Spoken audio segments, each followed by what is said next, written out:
کی زنجیر. اگر کوئی پولیس والا جیل کی کڑیاں پہنا دے جو لوہے کی ہو تو کتنی شرمندگی ہوتی ہے, لوگ منہ چھپا لیتے ہیں, لوگ سر نہیں اٹھاتے. نادان جیلوں کی زنجیروں سے اتنا شرماتا ہے, جہنم کی آگ کی بنی ہوئی زنجیریں ہوگی. آج کسی ہیرو اور اداکار کی نقل کرتے ہوئے, اور اگر میری بہنیں بھی اس بلا میں مبتلا ہیں, یقیناً وہ ایسی تو نہیں ہیں, لیکن ان سے بھی اللہ اکبر دل سے فریاد کرتے ہوئے پوچھنا چاہتا ہوں, اے میری بہن, تو صنف نازک کہلاتی ہے. اگر تجھے اگربتی کا چٹکا لگ جائے تو تو بے چین اور بے قرار ہو جاتی ہے. پیاز کے چھلکے, اللہ اکبر, پیاز کے چھلکے کاٹتے ہوئے یا پیاز کاٹتے ہوئے اگر تیری انگلی چھری سے کٹ جائے تو تو کتنا چیخ پڑتی ہے. اے میری نادان بہن, تو نے کسی فلم کی اداکارہ کو, سیریل کی اداکارہ کو اپنے لیے آئیڈیل بنا کر اگر تو نے بھی کسی سے آنکھیں لڑا لی ہے, تو نے بھی کسی سے رابطہ استوار کر لیا ہے, تو بھی معاذ اللہ حیا کے پردے سے نکل کر بے پردگی کی طرف جا رہی ہے, تو کان کھول کر کے سن لو. اللہ اکبر, ہاتھوں میں آگ کی زنجیریں ہوگی. اگر یہ کوئی مقرر کہتا تو شاید ہم اس پر مبالغہ کا الزام لگا دیتے, کسی جلسے کا ناظم کہتا تو ہم اس کا مذاق اڑا لیتے, اگر یہ کوئی سیاسی لیڈر محض کہتا تو ہم کہتے کہ یہ ڈرا رہا ہے, لیکن یہ وہ فرما رہا ہے جو اپنی طبیعت اور اپنی مرضی سے کبھی کلام کرتے ہی نہیں. اللہ اکبر, زبان ان کی ہے, کلام خداوند قدوس کا ہے. اللہ اکبر, جس نے اپنی طبیعت سے کبھی کچھ کہا ہی نہیں. میرے آقا, وہ زبان جس کو سب کن کی کنجی کہے, اس کی نافذ حکومت پہ لاکھوں سلام. وہ دہن جس کی ہر بات وحی خدا, چشمہ علم و حکمت پہ لاکھوں سلام. مسلمانوں, تمہیں ڈر نہیں لگتا؟ اے میری قوم کے جوانوں, اپنے نازک سے وجود پر تمہیں رحم نہیں آتا؟ او نادان, دوسروں سے نفرت کرتے کرتے کیا تمہیں اپنے جسم سے بھی محبت نہ رہی؟ مئی کی گرمی کی تپش برداشت نہیں کر سکتے؟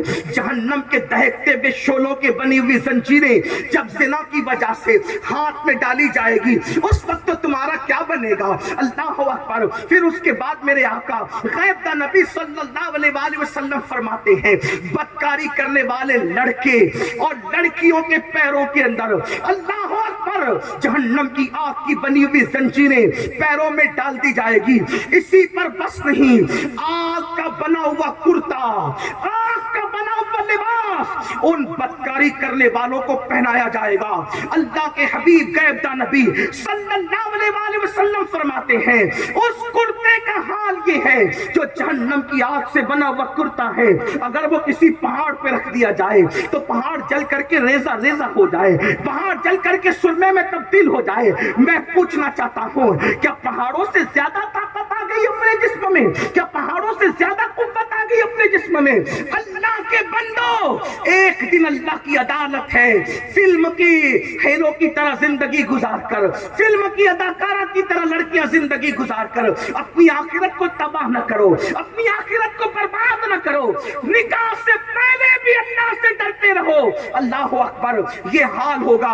اسی پر بس نہیں, بلکہ میرے اور آپ کے آقا غیب دا نبی صلی اللہ علیہ وآلہ وسلم ارشاد فرماتے ہیں, اس کا حال یہ ہوگا, اس کی کیفیت یہ ہوگی, جنہوں نے زنا کیا ہوگا کہ اللہ اکبر, ان کی شرم گاہوں پر آگ بھری جائے گی. اللہ اکبر, ان کی آنکھوں میں آگ کی سلاخیں ڈالی جائے گی. ذرا سوچو تو صحیح. اللہ اکبر, میرے آقا صلی اللہ علیہ وآلہ وسلم کے دیوانوں, اگر آنکھ میں تنکا چلا جائے آنکھ رو پڑتی ہے, آنکھ میں پیاس کے اگر اللہ اکبر وہ ننے سے باریک باریک ذرات پیاس کاٹتے وقت چلے جائے, آنکھ بے چین ہو جاتی ہے, آنکھ میں دھول چلی جائے, آنکھ لال لال ہو جاتی ہے, آنسو بہانے لگتی ہے. ہائے ہائے, زنا کرنے کے بدلے میں, بدکاری کرنے کے بدلے میں جب ان آنکھوں کے اندر جہنم کی آگ کی سلاخیں ڈالی جائے گی, اس وقت انجام کیا ہوگا, اس وقت کے حالات کیا ہوں گے. مگر یاد رکھنا, بڑی معذرت کے ساتھ, کوئی بچانے والا نہیں ہوگا. قرآن کہتا ہے, ان عذاب ربک لواقع ما لہ من دافع, تیرے رب کا عذاب واقع ہو کے رہے گا, اور جب اللہ عذاب دینے کا فیصلہ کر لے تو اس عذاب کو کوئی نہیں ٹال سکتا. فاروق اعظم نے اس آیہ کریمہ کو سن کر گر پڑے، بے ہوش ہو گئے، 3 مہینے تک بخار اور بیماری کی کیفیت میں مبتلا رہے، جن کو رسول اللہ صلی اللہ علیہ وسلم نے جنت کی بشارت دی تھی، ان کی خشیت اور خوف کا یہ عالم ہے۔ اور جس قوم کا حال یہ کہ وہ فجر کی نماز بھی زندگی بھر کبھی نہیں پڑھتے، وہ یہ سوچ کر کے بیٹھے ہیں ہم جنت میں نہیں جائیں گے تو کون جنت میں جائے گا؟ ہم تو رسول اللہ کے دیوانے، ہم حضور کے عاشق۔ میں کہتا ہوں اگر میں کچھ کہوں تو تمہاری نظر میں برا ہوتا ہوں، لیکن آؤ قوت القلوب میں شیخ ابو طالب مکی حدیث لکھتے ہیں، اللہ کے رسول علیہ السلام نے فرمایا جو مجھ سے محبت کا دعویٰ کرتا ہے اور پوری رات سوتا ہے، میں محمد اعلان کرتا ہوں کہ وہ جھوٹا ہے، جھوٹا۔ حضور فرما رہے ہیں جو رسول اللہ سے محبت کا دعویٰ کر کے پوری رات سوئے، حضور فرماتے ہیں وہ جھوٹا ہے۔ جو صبح کو فجر میں بھی نہیں اٹھے اس سے بڑا جھوٹا کون ہوگا؟ عاشقوں کی تو پہچان یہ ہے، اپنے جیسے انسان سے پیار ہو جائے تو راتوں کو نیند نہیں آتی۔ ہمیں محبوب خدا سے کیسا عشق ہوا ہے کہ فجر میں اپنی نیند نہیں کھلتی۔ ٹرین پکڑنا ہے تو برابر نیند کھلے گی، پلین پکڑنا ہے تو برابر نیند کھلے گی، بچے کو اسکول اور ٹیوشن پہنچانا ہے برابر آنکھ کھلے گی، فجر کے لیے آنکھ نہیں کھلتی۔ کتنا سادگی کے ساتھ بہانا ہے، اس کا مطلب کہیں نہ کہیں ہم چیٹنگ کر رہے ہیں۔ میں تو یہ نہیں کہتا کہ تم عاشق نہیں ہو، کیونکہ میں نے کسی کا دل چیر کر نہیں دیکھا۔ سب سے بڑا مجرم اور بد عمل تو میں ہی ہوں، میں کسی پہ کیا انگلی اٹھا سکتا ہوں، لیکن اتنا ضرور کہوں گا اللہ کے رسول علیہ السلام نے جن کو دنیا میں جنت کی بشارتیں دی تھی، وہ عذاب کی آیتیں سن کر 3 مہینے تک بیمار ہے، اور ہم عذاب کا ذکر سن کر کے ہنستے ہیں۔ مولانا ہم کو ڈرا رہے، مولانا ہم کو ڈرا رہے، کیا اللہ غفور الرحیم نہیں ہے؟ مولوی صاحب اتنا نہ ڈراؤ۔ یہاں مجھے امام المتکلمین علامہ نقی علی خان علیہ رحمہ کا ایک جملہ بہت اچھا یاد آتا ہے۔ آپ فرماتے ہیں خدا کو کریم جان کر گناہ کرنے والے، خدا کو کریم جان کر گناہ کرنے والے خدا کو قادر جان کر زہر کیوں نہیں کھا لیتا؟ جیسے وہ کریم ہے تیرے گناہ پر تجھے جنت دے سکتا ہے، ویسے وہ قادر بھی تو ہے، زہر پر تجھے زندگی بھی دے سکتا ہے، لیکن تو نے خدا کو قادر جان کر کبھی زہر نہیں کھایا، اور خدا کو کریم جان کر تو گناہ کر رہا ہے۔ اس کا مطلب اس کی صفت رحیمی کا تو کتنا مذاق اڑا رہا ہے، اس کی صفت عفو کا تو کتنا مذاق اڑا رہا ہے۔ سن لو، اللہ کی محبت جس کے دل میں جتنی زیادہ ہوگی وہ اتنا زیادہ اللہ سے ڈرے گا، اس کے دل میں اللہ کا خوف اتنا زیادہ ہوگا، تو ڈر نہیں لگتا۔ وہ جہنم کے دہکتے ہوئے شعلے، اللہ کے رسول فرماتے ہیں آنکھوں کے اندر آگ کی سلاخیں ڈالی جائے گی، یہ کہہ کے تو زنا کرتا تھا۔ بعض تو ایسے بھی بدماش وہاں ہوں گے، حدیث پاک میں آتا ہے کہیں گے مولا میں نے کوئی گناہ نہیں کیا، اللہ فرمائے گا اس کی زبان کو چپ کرو۔ قرآن کہتا ہے وَتُكَلِّمُنَا أَيْدِيهِمْ وَتَشْهَدُ أَرْجُلُهُمْ بِمَا كَانُوا يَكْسِبُونَ، زبان چپ کر دی جائے گی اور کلام کریں گے اس کے اعضاء، پھر ہاتھ کہے گا مولا میں نے تو حرام پکڑا تھا، پیر کہے گا مولا میں حرام کی طرف چل کر گیا تھا، ران کہے گی میں نے زنا کیا تھا، آنکھ کہے گی میں نے پاپ کیا تھا۔ اللہ فرمائے گا فرشتے، 2 فرشتے، ایک فرشتہ کہے گا میں نے لکھا تھا، میں نے سنا تھا، اللہ فرمائے گا بندے میں تیرا ہر گناہ جانتا تھا لیکن میں نے پردہ پوشی کی تھی، زمین کہے گی میں نے تو دیکھا تھا، اللہ فرمائے گا اس نے میری پردہ پوشیوں کے باوجود توبہ نہیں کی، اس کو منہ کے بل گھسیٹتے ہوئے جہنم میں لے جاؤ۔ اس وقت ناکامیوں کا کیا حال ہوگا؟ اور قوموں کی طرح ہم نہیں ہیں۔ یہ تو زنا کی بات ہوئی، دوسری بدکاری جو قوم لوط کا عمل لوگ کرتے وہ تو اور اس سے برا ہے عذاب کے اعتبار سے۔ اللہ کے رسول صلی اللہ علیہ وآلہ وسلم ارشاد فرماتے ہیں جب کوئی مرد کے ساتھ بدی کرتا ہے تو شیطان خدا کا غضب دیکھ کر وہاں سے شیطان بھاگ جاتا ہے، شیطان بھاگ جاتا ہے وہاں سے اللہ کے غضب کو دیکھ کر. اور فرشتے دیکھتے ہیں کہ ابھی آسمان زمین پہ گر پڑے گا اس گناہ کی وجہ سے. آسمان زمین پہ گر پڑے گا, آسمان کے کنارے لرزنے لگتے ہیں, قریب ہوتا ہے کہ آسمان زمین پہ گرے. فرشتے آسمان کے کنارے پکڑ کے قل ہو اللہ شریف کی تلاوت کرنا شروع کر دیتے ہیں, حتیٰ کہ جب زمین کے اوپر کوئی مرد کے ساتھ, عورت کے ساتھ بدی کرے تو اس وقت اللہ کا عرش بھی کانپنے لگتا ہے. جانور بھی یہ کام نہیں کرتے سوائے سور اور خنزیر کے. اسی لیے فرمایا گیا جو اس فعل بد میں مبتلا ہوگا وہ کہیں بھی مرے گا, اس کی قبر سے اس کو نکال کے وہاں لے جا کر پھینک دیا جائے گا جہاں قوم لوط پر عذاب آیا تھا. قرآن کہہ رہا ہے ڈرو, اللہ سے ڈرو, مطلب شادی سے پہلے ڈرو, پاک دامن رہو, لڑکے بھی رہیں لڑکیاں بھی رہیں. ایک روایت مجھے یاد آتی ہے, صاحب درۃ الناصحین لکھتے ہیں, علامہ عثمان ابن حسن, جس کو میں اپنے الفاظ کے جامع میں پیش کرتا ہوں اختصار کے ساتھ. دیکھو جوانی دیوانی ہی ہوتی ہے, لیکن اگر دونوں میں کوئی ایک اللہ سے ڈرے تو لڑکیاں بھی پھسل نہیں سکتی, لڑکے بھی پھسل نہیں سکتے. شادی سے پہلے پاک دامن رہو. ایک بات یہ بھی کہوں, جو شادی سے پہلے پاک دامن رہے گا اگر مرد ہے تو اللہ اس کو پاک دامن بیوی دے گا, اور عورت ہے تو اللہ اس کو شوہر بھی پاک دامن دے گا. اگر کچھ گڑبڑ ہو گئی تو توبہ کر لی تو بھی اللہ پاک دامن دے گا, اور توبہ نہیں کی ذمہ دار تم ہو, کچھ نہیں کہہ سکتا. لیکن اتنا ضرور کہتا ہوں اہل علم کے لیے, البر لا یبلا والذنب لا ینسى والدیان لا یموت, اعمل ما شئت کما تدین تدان. کہہ دیا گیا جو چاہے کر, جیسا کرے گا ویسا پائے گا. کسی کی تھالی جھوٹی کرے گا, کسی کا برتن جھوٹا کرے گا, تجھے بھی جھوٹا ہی برتن ملنا ہے, جھوٹا برتن تجھے بھی ملنا ہے. یاد رکھنا, اس سے بڑھ کر کیا کہوں. لیکن سچی جو توبہ کر لے اللہ توبہ کا قبول کرنے والا. صاحب درۃ الناصحین لکھتے ہیں کیا دیکھو پہلے کی بیٹیاں کیسی ہوتی تھی, آج تو ذرا سے کسی کے حسن کی تعریف کر دیا ایسی بھولی بھالی کہ سب کچھ لٹا بیٹھی, الا ماشاءاللہ. علامہ عثمان ابن حسن لکھتے ہیں کہ حسن نام کا ایک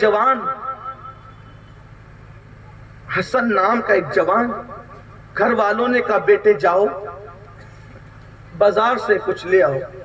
بازار گئے, دیکھا خوبصورت سی لڑکی ہے, اس لڑکی کو دیکھا تو اس کی حسن کی تعریف کرتی. حسن کی تعریف کی. اس لڑکی نے کہا اے جوان اللہ سے ڈر. حسن کہتے ہیں میں اس کے حسن میں اتنا ڈوب چکا تھا کہ اللہ سے ڈر یہ جملہ میں میرے دل پر کوئی اثر نہ کر سکا, کیونکہ میں سمجھ بھی نہ سکا, اتنا ڈوب چکا تھا. دریائے حسن میں ایسا غوطہ زن تھا کہ مجھے خیال ہی نہ کہ مجھ سے کیا کہا جا رہا ہے. میں نے کہا تیری آنکھیں کتنی خوبصورت. اس نے کہا رک میں تیرے حسن تیری محبت کا بھی علاج کرتی ہوں. گئی, تھوڑی دیر کے بعد ایک بوڑھی کنیز آئی, اور آنے کے بعد اس نے کہا اے لڑکے, ابھی ایک لڑکی کا کہ حسن اور آنکھوں کی تو نہیں تعریف کی. کہا میں نے کی, میں خوش تھا کہ محبت کا پہلا تیر نشانے پہ جا کے لگا. تو کہا کہ اس نے تجھے تحفہ دیا. میں نے جیسی تشت سے کپڑا ہٹایا تو دیکھا کہ 2 کٹی ہوئی آنکھیں تھی, اس سے خون بہ رہا تھا. میں نے پوچھا یہ کیا ہے, تو کہا یہ چٹھی ہے. چٹھی دیکھا تو اس پہ لکھا تھا اے لڑکے تو نے کہا میری آنکھیں خوبصورت ہے, مطلب یہ کہ میری خوبصورت آنکھیں لوگوں کو فتنے میں مبتلا کرتی ہے. یہ میں نے آنکھیں کاٹ کے تجھے بھیج دی, مجھے بھول جانا. میں اندھی بن کے رہ تو سکتی ہوں لیکن پاپی بن کے نہیں رہ سکتی. یہ آنکھیں اٹھا جا, اب مجھے کبھی یاد نہ کرنا. حسن کہتے ہیں میں رونے لگا, یا اللہ میرے ایک فکرے نے, میرے 2 فکروں نے کسی کو اندھا کر دیا, کسی کی زندگی ویران کر دی. اب اتنی خوبصورت لڑکی اندھی ہو گئی, اس کے ساتھ کون رشتہ کرے گا, کون نکاح کرے گا. ایسے میں یہ سوچتے ہوئے گھر آیا, روتا رہا. روتے روتے خیال آیا حسن یہ کیسی توبہ ہے کہ دل دکھاؤ بندوں کا معافی مانگو اللہ سے. یہ کیسی توبہ ہے. توبہ تو یہ ہے کہ اللہ سے معافی بھی مانگ, جس کا دل دکھایا, جس کا نقصان کیا اس سے بھی معافی مانگ. میں اس کے گھر کی طرف گیا تو دیکھا جنازہ اٹھ رہا تھا, لوگ سوگوار تھے, لوگ غم میں ڈوبے تھے. میں نے پوچھا کس کا جنازہ ہے, تو کہا یہ کسی بزرگ کا نہیں, یہ قوم کی ایک باغیرت بیٹی کا جنازہ ہے. سنا کسی منچلے نے اس کے حسن کی تعریف کر دی، اس نے غیرت میں آ کر کے آنکھ کاٹ کر کے بھیج دیا اس کو، آنکھ کاٹ کر دے تو دیا جذبات میں، لیکن برداشت نہ کر سکی، دن بھر تڑپتی رہی، رات بھر تڑپتی رہی، حتیٰ کہ رات کے آخری پہر میں جان دے دی، دم توڑ دیا، اسی بیٹی کا جنازہ اٹھایا۔ حسن کہتے ہیں کہ حسن تیرے فکروں نے کسی کی آنکھ نہیں کسی کی جان لے لی۔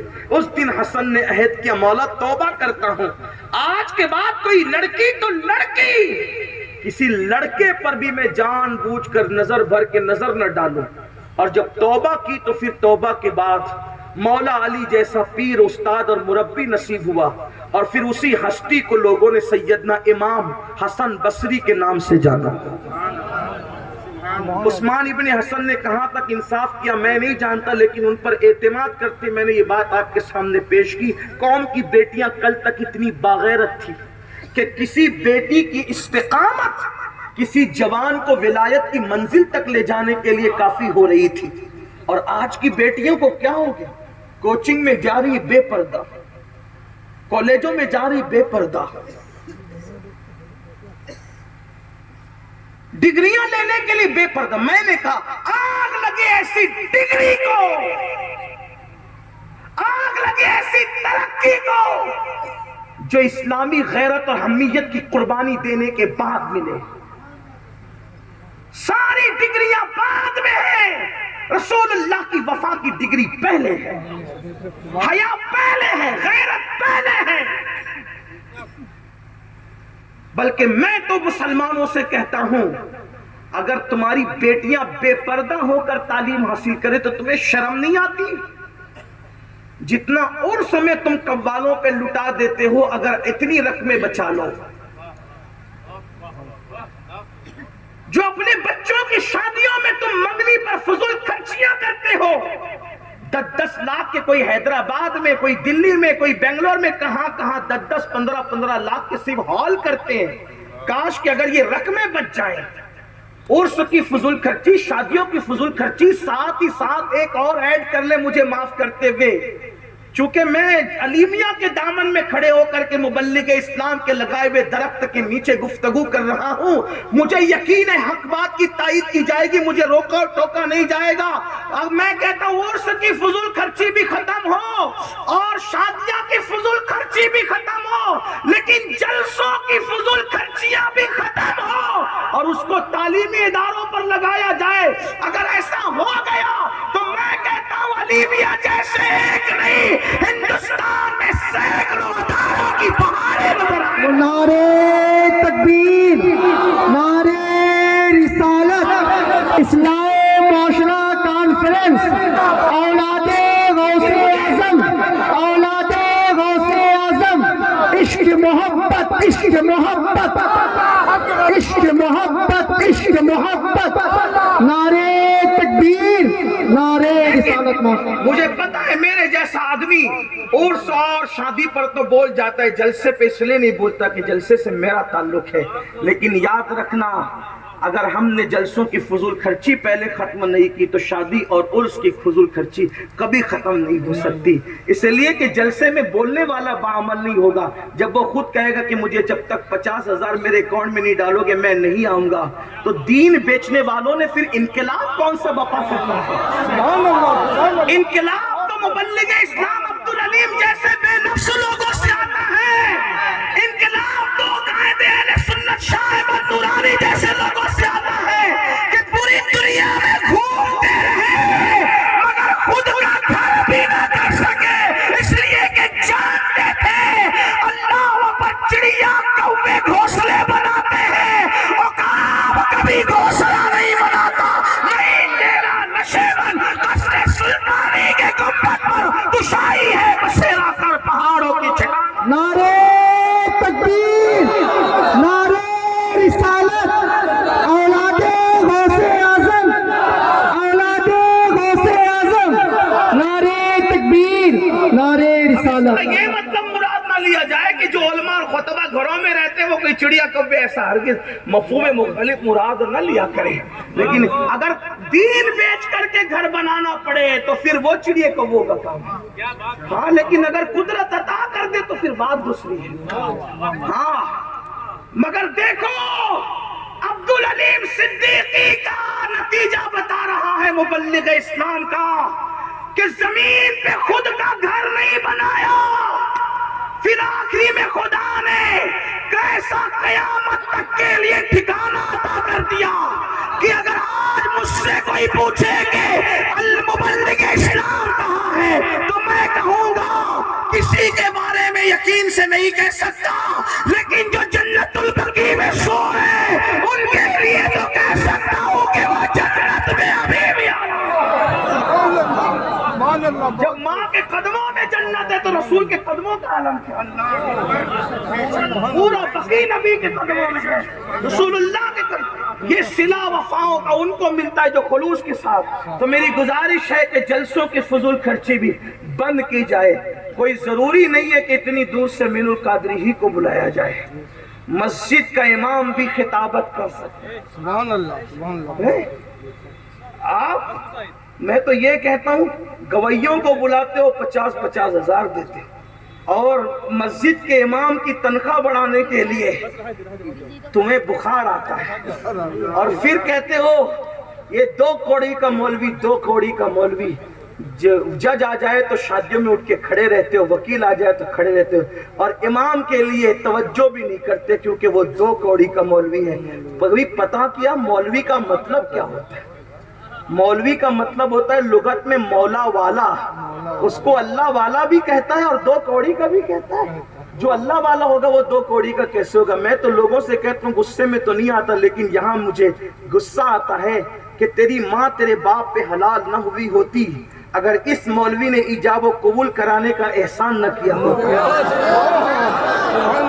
تیرا باپ قبر میں سکون سے سونے کے قابل نہ ہوا ہوتا اگر اسی مولوی نے نماز جنازہ نہ پڑھی۔ کتنے افسوس کی بات ہے، 4 سے چنندہ شعر سننے کے لیے ہم 50-50 ہزار دیتے ہیں، لیکن مہینے بھر محنت کرنے والے فجر وہی، ظہر وہی، عصر وہی، مغرب وہی، مکتب وہی، اذان بچوں کے کان میں وہی، جنازہ وہی۔ جب یہ کہتے ہیں تو میرے کچھ دوستوں کو غصہ آتا ہے، لیکن میں کہتا ہوں یاد رکھنا جب تک حق نہیں بولو گے اس وقت تک حق تک پہنچ نہیں سکتے۔ سبحان اللہ، بہت خوب۔ تو شادی کی فضول خرچی بھی ختم ہو، اور جہاں تک عرس سے کچھ لوگ کہتے ہیں عرس کے مخالف ہیں، واللہ کبھی نہیں، عرس ہم سنیوں ہی کا مقدر ہے، لیکن جتنا غوث پاک نے کیا، غریب نواز نے کیا، محبوب الہی نے کیا، مخدوم اشرف ہمارے مخدوم سمنانی نے کیا، جو باتیں ہمارے بزرگوں نے روا رکھی بس وہ ہے، بعد میں جو تم ایڈ کر رہے ہو سوائے مذاق بننے کے کچھ اور نہیں، اس لیے کہ اللہ والوں کی محبت جتنا وہ لوگ جانتے تھے اتنا ہم نہیں جانتے۔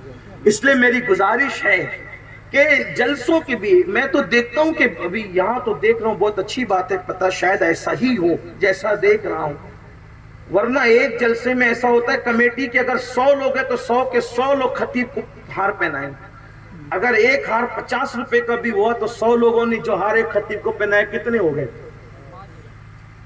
اور محلے کے اندر ابھی بھی کوئی بیوہ ایسی ہے کہ جس کو اوڑھنے کے لیے پھٹے دوپٹے کے سوا کچھ نہیں ہے نا؟ حدیث پاک میں آتا ہے کہ جب یتیم اور بیوہ آہ بھرتے ہیں تو اللہ کا عرش کانپنے لگتا ہے۔ میرے عزیز میرے بھائیوں، ہمیں تعلیم کے نام پر آگے بڑھنے کی بہت ضرورت ہے۔ لوگ کہتے ہیں ہم اپنے کالجوں میں تمہاری بیٹیاں نہیں پڑھائیں گے، آپ یہ کہیے ہم اتنے کیپیبل ہو چکے ہیں الحمدللہ کہ ہم اپنی بیٹیوں کو دوسروں کے یہاں بھیجیں گے نہیں انشاءاللہ، لیکن ہمیں اس پر پلان کرنا ہوگا۔ اور لوگ کہتے ہیں مسلمانوں کے پاس مال نہیں ہے، میں کہتا ہوں واللہ ہرگز نہیں، سنی قوم کے پاس تو اللہ نے دیا بھی ہے، اور ایک بات یہ کہتا ہوں سنی قوم جتنا قربانی دینے کا جذبہ رکھتی ہے اتنا کسی قوم کے اندر جذبہ نہیں ہے، بس بات اتنی ہے اب لینے والوں کی دیانت داری پر ہے کہ لینے والے دیانت داری کے ساتھ خرچ کہاں کرتے ہیں، بس بات اتنی ہے۔ مسلمانوں آؤ کچھ سوچیں، کچھ غور کریں، کچھ فکر کریں، کچھ خیال کریں، یاد رکھنا مرنے کے بعد ہمیں اللہ کی عدالت میں کھڑے ہونا ہے۔ میرے آقا علیہ السلام کے دیوانوں، اللہ کے یہاں کچھ نہیں دیکھا جاتا، مجرم کوئی بھی ہو، میں یہ پھر کہہ رہا ہوں علیمیہ کے لگے ہوئے اس درخت کے سائے میں کہہ رہا ہوں، اگر نبی کا بیٹا بھی مجرم ہوتا ہے اللہ اس کو جرائم کی سزا یہ دیتا ہے کہ صرف ہفتے کے دن نبی کے بیٹوں نے، میں تشریح کے ساتھ بات کروں، سنیچر کے دن نبی کے بیٹوں نے مچھلی کا شکار کیا اللہ کے منع کرنے کے بعد بھی اللہ نے ان کے منہ سور اور بندر کی طرح کر کے بتا دیا کہ اگر نبی کا بیٹا بھی مجرم ہوگا تو ہم سزا دیں گے۔ لوگوں کے تو نبی کے بیٹے ہونے میں آپ شک کر سکتے ہیں، لیکن جن کے چہرے خدا نے سور اور بندر کی طرح کیے ان کا نسب نامہ قرآن بیان کرتا ہے، یا بنی اسرائیل، اے اسرائیل کے بیٹو، اے یعقوب کے بیٹو۔ یعقوب تو نبی تھے نا علیہ السلام۔ یا بنی اسرائیل کہہ کر ان کے چہرے مسخ کرنے کی بات کہی گئی، اور ہمیں عبرت کے طور پر یہ تعزیانہ دیا گیا اگر بنی اسرائیل آل پیغمبر مجرم ہو جائے تو ان کے چہرے سور اور بندر کی طرح کیے جا سکتے ہیں۔ ہم کس کھیت کی مولی ہیں؟ یہ بالکل سچی بات ہے۔ اگر آپ یہ سوچتے ہیں میں غوث پاک سے وابستہ ان کا مرید اور غریب نواز سے وابستہ ان کا مرید ہوں، میرے عزیز، پیری مریدی اس وقت کام آئے گی جب آپ مرشد کے نقش قدم پہ چلو گے۔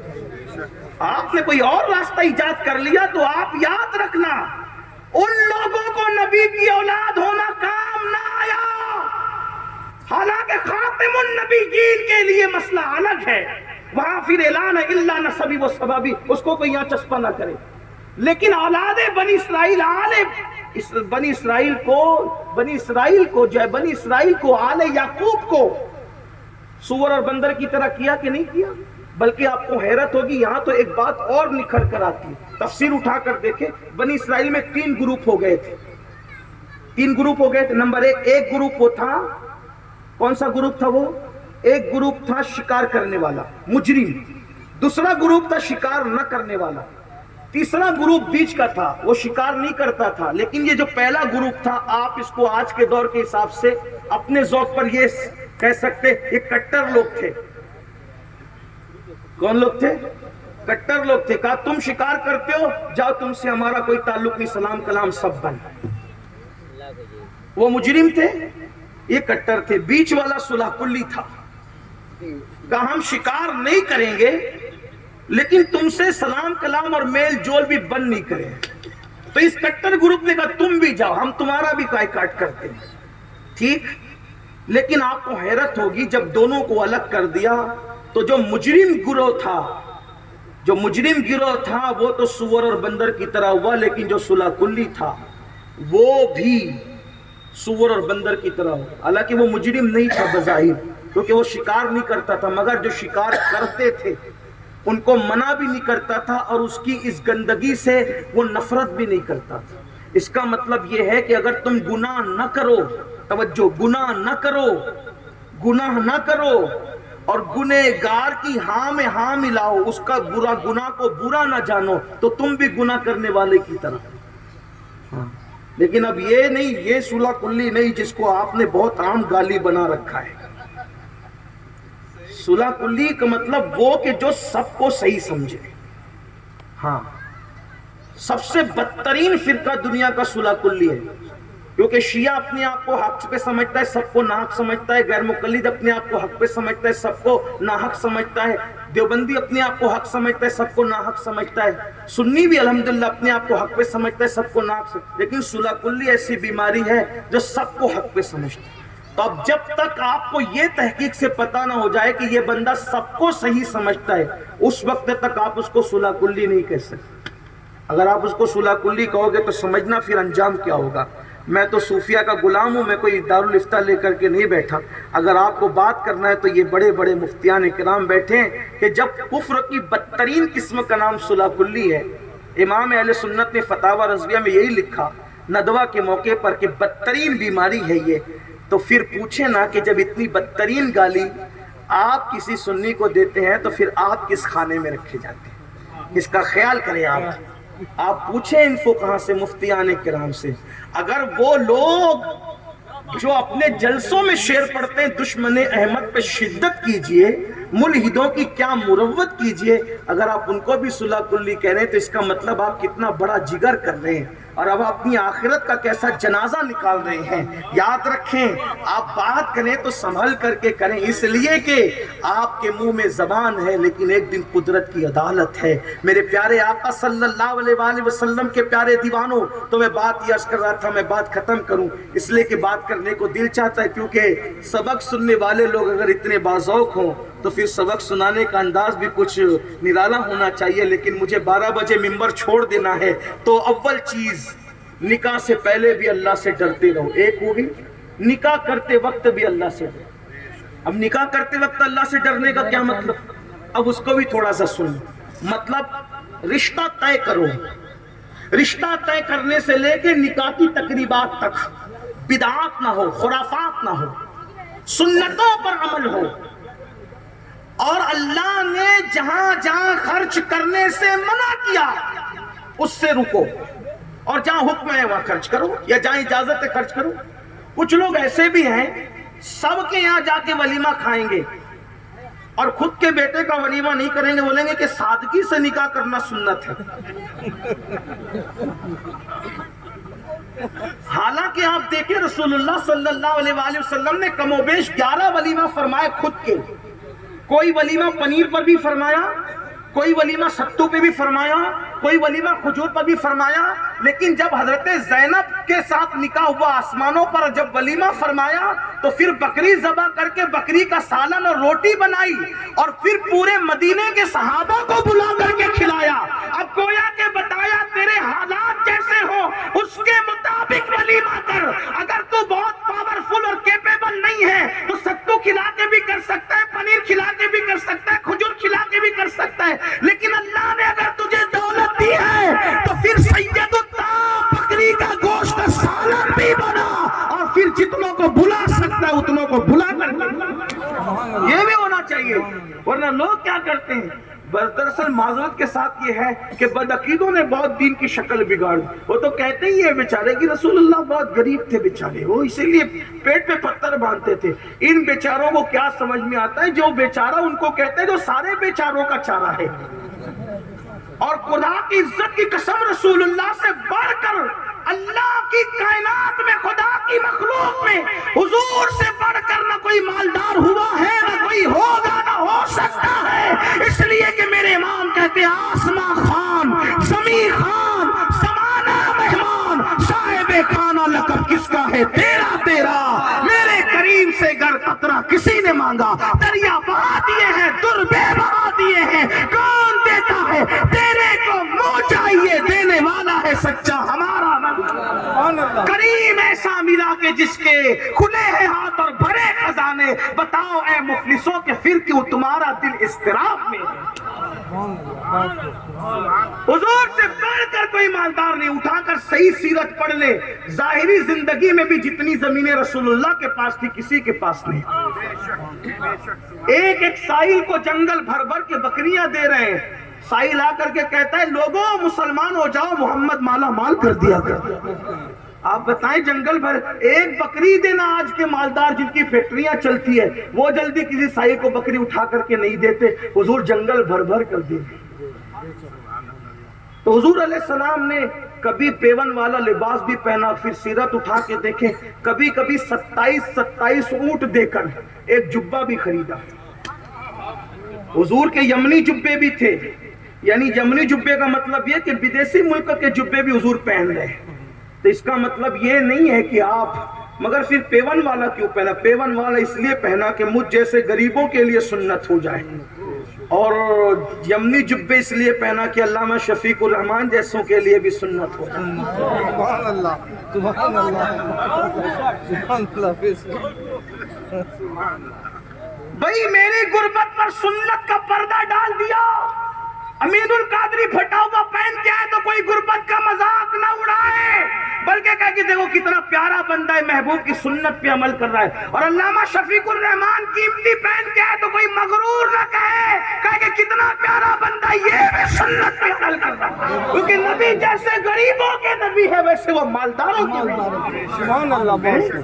حضور نے دونوں کے لیے سنت بنا۔ ستو پہ ولیمہ اس لیے کیا کہ غریبوں کے غربت میں سنت کا پردہ آ جائے، اور بکری کا گوشت کھلا کے ولیمہ اس لیے کیا کہ مالداروں کو بھی اسوہ نصیب ہو جائے۔ سبحان اللہ۔ تو کرتے وقت، نکاح کرتے وقت اللہ سے بینڈ باجا نہیں بجانا، ڈی جے نہیں بجانا، پٹاخے نہیں پھوڑنا، پٹاخے نہیں پھوڑنا۔ لوگ کہتے ہیں پٹاخے اس لیے پھوڑتے کہ نکاح کا اعلان کر رہے ہیں، یہ اعلان بچا تھا؟ بلکہ میں تو کہتا ہوں کہ شاید تم بتا رہے ہو تم بتا رہے ہو جیسے جہاں سے لائے ہو وہیں خرچہ کر رہے ہو، کہیں ایسا تو نہیں ہے؟ لوگوں کے دلوں کو آگ لگا لگا کر کے کمایا ہے، تو اب یہاں بھی آگ لگ رہی ہے۔ ایسا مت کرو، اپنے مال کو آگ نہ لگاؤ۔ پٹاخے کا ہمارے یہاں کیا تصور ہے؟ ایسا نہیں ہونا، بلکہ بڑی معذرت کے ساتھ دل جلتا ہے، لوگ تب تو میلاد النبی میں بھی پٹاخے پھوڑ رہے ہیں۔ کتنے افسوس کی بات ہے۔ رحمت للعالمین کی آمد کے وقت یہ خرافات، علماء اہل سنت نے کبھی خرافات کی نہ تائید کی ہے نہ کر سکتے۔ جتنا شریعت اجازت دیتی ہے کہیں بھی اتنا ہی کرو، اس سے زیادہ مت کرو۔ جتنا بزرگوں نے اجازت دی اتنا ہی کرو، اس سے زیادہ مت کرو۔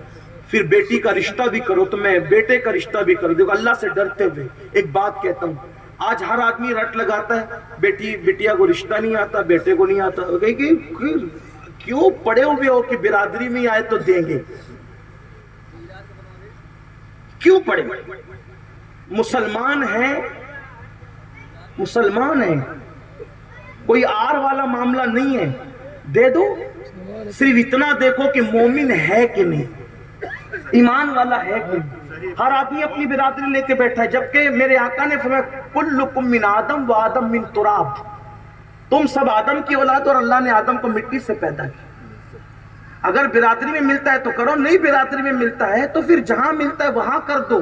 آر کی بات اگر نہیں ہے تو اچھے سے کر دو۔ برادری کے چکر میں کہاں پر جاری بات پتہ ہے، لے کے بیٹھتے ہیں، جب پھر کسی سنی کے یہاں کا رشتہ نہیں آتا تو پھر بدعقیدوں میں بیٹیاں دیتے ہیں، بدعقیدوں میں بیٹا، اور پھر کیا بڑے قرر و فرضہ کہتے ہیں مولانا سید صاحب نکاح تو آپ کو پڑھانا ہے۔ کیوں؟ اللہ میں تو وہاں سے لا رہا ہوں بیٹی، تو آپ کو چلنا پڑے گا۔ ارے بھائی وہاں سے کیوں لا رہے گا، اپنے سنی بنا لے گی نا۔ اور تو کتنا کلمہ یاد کر چکا جو اس کو سنی بنائے گا؟ تجھے تو کلمے کا ترجمہ آج تک یاد نہیں ہوا، اب تو بڈھا ہو رہا ہے۔ ہنسنے کی بات نہیں، افسوس کی بات ہے کہ سنی بنا لے، کون سا سنی بنائے گا؟ تجھے کتنے اہل سنت کے عقیدے میرے بھائی یاد ہے؟ چل ٹھیک ہے، اگر تو لا کر سنی بنا بھی لے تو کیا تیرا پوتا جو پیدا ہوگا تو اس کے بعد عقیدہ باپ کو نانا نہ کہے گا؟ جب وہ بیمار پڑے گا تو کیا تیری سنی بہو سنی بننے کے بعد اس بدعقیدہ گستاخ رسول کی عیادت کے لیے نہ جائے گی؟ تیرا بیٹا داماد بننے کے بعد اس کے جنازے میں شریک نہ ہوگا؟ نہیں۔ ایک بات یاد رکھنا، مسلک پہلے نمبر پر ہے، برادریاں بعد میں ہیں۔ کوئی دولت مت دیکھو، کوئی مال مت دیکھو۔ بدعقیدوں کے یہاں نہ بیٹیاں دو نہ بیٹیاں لو۔ حضور تاج الشریعہ نے کیا فرمایا؟ بہت خوبصورت بات فرمائی، فرمایا نبی سے جو ہو بیگانہ اسے دل سے جدا کر دے، پدر مادر برادر جان و مال ان پر فدا کر دے۔ یہ اپنا مسلک ہے، مسلک کا خیال کرو، ورنہ عاشق رسول بھی بنو گے، مصطفیٰ جان رحمت پہ لاکھوں سلام بھی پڑھو گے، بدعقیدوں میں برادری کی بنیاد پر رشتہ داریاں بھی کرو گے۔ تو نکاح کرتے وقت بھی اللہ سے ڈرو، اور جب نکاح کر لو بات سمیٹ لو، نکاح کے بعد بھی اللہ سے ڈرو۔ اب نکاح کے بعد اللہ سے ڈرنے کا کیا مطلب؟ بیوی کے حقوق ادا کرو، جو تم کھاؤ وہ اس کو کھلاؤ، جیسی قیمت کا لباس تم پہنو ویسی قیمت کا لباس اس کو پہنو۔ رات بھر گیم مت کھیلو، موبائل لے کے مت بیٹھو، انٹرنیٹ پہ مت بیٹھو، فیس بک پہ مت بیٹھو۔ اس کا حق ہے، اس کے ٹائم کے وقت اس کو ٹائم دو۔ بلکہ ایک بات میں آپ سے کہتا ہوں، اگر بیوی کی حق تلفی نفل نماز پڑھنے کی وجہ سے ہوتی ہے تو اللہ کے رسول نے ایسی نفل نماز پڑھنے پہ پابندی لگا دی۔ ایک صحابیہ کا نکاح ہوا، اللہ کے رسول نے چند دن کے بعد ان سے پوچھا کیسی ہو؟ تو انہوں نے عرض کیا یا رسول اللہ میرے شوہر بہت نیک ہے۔ توجہ کریں، کیسی بیٹی ہے وہ کہ شکر کے پردے میں کس شان سے شکایت کر رہی ہے؟ فرماتی ہیں، عرض کرتی حضور میرے شوہر بہت نیک ہے، پوری رات مصلے پہ گزار دیتے ہیں، میرے اور آپ کی طرح کوئی ظاہر بین ہوتا تو کہتا ماشاءاللہ اللہ تجھے مبارک کرے، لیکن جس کی نگاہ سے خدا کی ذات نہ چھپی اس کی نگاہ سے شکر کے پردے میں شکایت کیسے چھپ سکتی تھی؟ اللہ کے رسول نے فرمایا بلا اس کو۔ جب وہ آئے فرمایا کیا تم مجھ سے زیادہ اللہ سے ڈرتا ہے؟ حضور علیہ السلام نے کہا آگے ڈر کی بات، کیا تم مجھ سے زیادہ اللہ سے ڈرتا ہے؟ اس کی حضور یہ کیسے ہو سکتا ہے؟ فرمایا میں کھاتا بھی ہوں، روزہ بھی رکھتا ہوں، میں روزہ بھی رکھتا ہوں، افطار بھی کرتا ہوں، میں سوتا بھی ہوں، نمازیں بھی پڑھتا ہوں، فرمایا تم مجھ سے زیادہ اللہ سے نہیں ڈرتے، رات رات بھر تم مصلی پر کھڑے رہتے ہو، تمہاری بیوی کا بھی تم پر حق ہے۔ اور حضور نے ان کو رات بھر مصلی پہ کھڑے رہنے سے روک دیا کیونکہ بیوی کی حق تلفی ہو رہی تھی۔ اب میں اپنی قوم کے جوانوں سے پوچھتا ہوں، اگر رات بھر نفل پڑھنے سے بیوی کی حق تلفی ہوتی ہے تو حضور رات بھر کی نفل نماز سے روک دیتے ہیں۔ جو نوجوان پوری رات موبائل لے کے بیٹھے ہیں، پوری رات بیوی سے گفتگو بھی نہیں ہوتی، بات بھی نہیں ہوتی، وہ سسکتی اور تڑپتی رہتی ہے اور کروٹیں بدلتی رہتی ہے، جب نفل نماز سے روکا گیا پوری رات سے کہ بیوی کی حق تلفی نہ ہو، تو موبائل کے استعمال کی اجازت تمہیں کس نے دی؟ رات بھر واٹس ایپ چلانے کی، 4:30 بجے دیکھو تو آن لائن، 3:30 بجے دیکھو تو آن لائن، 3 بجے دیکھو تو ہر وقت تم آن لائن۔ ہنسنے کی بات نہیں میرے بھائی، اپنے اعمال کا احتساب کرو۔ یہ محفل لطیفہ گوئی کے لیے نہیں ہے، یہ محفل جو ہے وہ دل بہلانے کے لیے نہیں ہے، یہ محفل منورنجن کے لیے نہیں ہے، یہ محفل تو احتساب کے لیے ہے۔ سوچو تو صحیح، اللہ کو کیا جواب دو گے؟ تمہاری بیویوں کا تم پہ حق ہے، ان کو وقت دو، ان کو ٹائم دو، لیکن یاد رکھنا، یہ تو میں نے حدیث پڑھی مفہوم کے طور پہ۔ آج کل یہ بھی شکایتیں سننے میں آ رہی ہے کہ شادی شدہ عورتیں بھی جو وہ ناجائز تعلقات کا شکار ہو رہی ہے۔ اس میں قصوروار میں مردوں کو مانتا ہوں، کیونکہ جو شوہر اپنی بیوی کو ٹائم نہیں دیتے، جو بیوی کو وقت نہیں دیتے، پھر ایک وقت آتا ہے شریف ہوتی ہے تو صبر کر جاتی ہے، چنچل ہوتی ہے، باکپن ہوتا ہے، اور پھر بے باکی ہوتی ہے تو قدم کہیں نہ کہیں اٹھنے لگتے ہیں۔ اس لیے میری گزارش ہے، اپنی خواتین کو ٹائم دو۔ ہم تو اللہ کے رسول علیہ السلام کو دیکھ رہے ہیں، میرے آقا علیہ السلام تو سفر بھی ازواج مطہرات کے بغیر نہیں کرتے تھے۔ حضور کا کوئی سفر ازواج مطہرات کے بغیر آپ کو نظر نہیں آئے گا۔ سفر حج میں سب کو ساتھ لے گئے، جنگ کے سفر میں بھی باضابطہ قرعہ ڈالا جاتا تھا، ساتھ میں کون سی ام المومنین جائے گی؟ کتنی حیرت کی بات ہے، حضور سفر جنگ میں بھی، جہاد کے سفر میں بھی ازواج کے بغیر نہیں جا رہے ہیں، اور ہمارا حال یہ ایک ہی بستر پہ وہ لیٹ کے ہم بیٹھے ہوئے ہیں، کوئی ہمارا تعلق نہیں ہے۔ سوچو کیسی آگ لگے گی، کیسا طوفان ہوگا، کس طریقے سے جو ہے وہ معاملات ہوں گے میرے آقا علیہ السلام کے پیارے دیوانوں۔ اس لیے شادی کے بعد بھی اللہ سے ڈرو، بھرپور وقت دو اپنی عورتوں کو، لیکن وقت کس طریقے سے دو؟ جیسے حضور نے دیا، سیریل دیکھ کر کے ٹائم مت دو۔ کچھ لوگ تو فخر سے کہتے ہیں مولانا گھر میں تو میری اتنی دھاپ ہے، جیسے میرے جوتے کی آواز آتی ہے میرے بچے دبک جاتے ہیں، میری بیوی تو منہ اٹھا کر کے دیکھ نہیں سکتی۔ میں نے کہا تو شوہر نہیں، تو ظالم ہے، ظالم ہے، تو بہت بڑا ظالم ہے، ہلاکو چنگیز خان تیرے پیچھے ہے اور تو ان کے آگے ہے۔ وہ کیسے؟ میں نے کہا وہ شوہر نہیں جس کو دیکھ کر کے بیوی دبک جائے، جس کو دیکھ کر کے بچے دبک جائے، تو جا کر کے ڈانٹ رہا ہے، ظلم کر رہا ہے، زیادتی کر رہا ہے، اس لیے خوف اور دہشت کا ماحول ہے۔ ایسے گھر میں پھر عورتیں تمنا کرتی کہ کوئی کام آئے بیچارہ جلدی گھر کے باہر جائے، بچے تمنا کرتے کوئی کام ہے ابو جلدی سے باہر جائے، لیکن یہ اسلامی شوہر نہیں ہوتا۔ اسلامی شوہر وہ ہوتا ہے کہ وقت ہو تو بیوی انتظار کرے، میرے گلستان کا گل کس طرح میری خوشیاں لے کر کے میرے آنگن میں جلوگر ہوگا، کب وہ آئے گا کہ دل مسکرائے گا، زبان پہ اللہ اکبر محبتوں کے جملے آئیں گے اور کھلکھلا کر کے دیوار شکن کہنے لگیں گے۔ یہ طبیعت ہوتی ہے، بچے تمنا کرے ابو کب آئیں گے تو اچھل اچھل کر باپ کے سینے پر چھلانگ لگائیں گے، یہ گھر کا ماحول ہوتا ہے۔ اللہ کے رسول علیہ السلام کے گھر کا ماحول یہ تھا کہ میرے آقا علیہ الصلوۃ والتسلیم ام المومنین سیدہ عائشہ سے کہتے تھے، عائشہ ذرا زمانے جاہلیت کا وہ فلاں شاعر تھا نا، اس نے وہ شعر کا تھا، ذرا وہ سناؤ پڑھ کر کے۔ اما عائشہ پڑھ کر کے سناتی تھی۔ کبھی سفر میں یہ ہوتا تھا، فرماتے تھے چلو آج ہم دوڑ لگائیں گے، اور امہات المومنین کے ساتھ حضور حالت سفر میں کبھی دوڑ لگاتے تھے، کبھی وہ آگے نکل جاتی تھی، کبھی حضور آگے نکل جاتے تھے۔ جس کے آگے جبریل نہ نکل سکے، میرے امام کہتے ہیں تھکے تھے روح الامی کے بازو، کہاں وہ دامن کہاں وہ پہلو، رکاب چھوٹی امید ٹوٹی، نگاہیں حسرت کے ولولے تھے، جہاں جبریل کے پار تھکتے ہیں وہ رسول ازواج پاک کے دل کو خوش کرنے کے لیے پیچھے ہو کے ان کو آگے کر دیتے ہیں اور فرماتے ہیں پہلے ہم آگے نکلے تھے، آج تم آگے نکل کر کے برابری ہو گئی۔ سوچو تو صحیح ان کی مسکراہٹوں کا، ان کی طبیعتوں کا عالم کیا ہوتا ہوگا۔ آقا علیہ السلام ازواج پاک کو القابات سے پکارتے تھے، ام المومنین اما عائشہ کبھی حمیرہ، بلکہ حضور کبھی ان سے نہیں لڑتے تھے، کبھی ڈانٹتے نہیں تھے۔ ازواج پاک کہتی ہے حضور نے کسی بیوی کو ڈانٹا ہی نہیں، بلکہ ہم لوگوں کا حال یہ ہوتا تھا